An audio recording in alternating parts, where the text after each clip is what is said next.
જરૂરી નથી કે દરેક પાઠ પોતાની ભૂલમાંથી જ શીખીએ. આપણે બીજાની ભૂલોમાંથી પણ કંઈક શીખી શકીએ છીએ.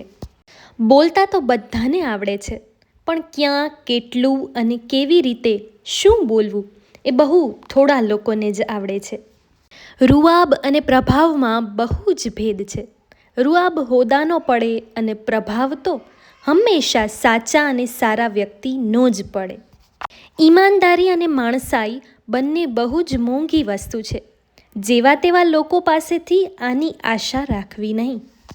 પાણીના દરેક બૂંદનું મૂલ્ય કરતા શીખો, પછી એ આભથી ટપકેલું હોય કે આંખથી. આદરવાળાને આવવા દેજો અને પાવરવાળાને પડતા મૂકજો, પછી ભલે એ પોતાના હોય કે પારકા.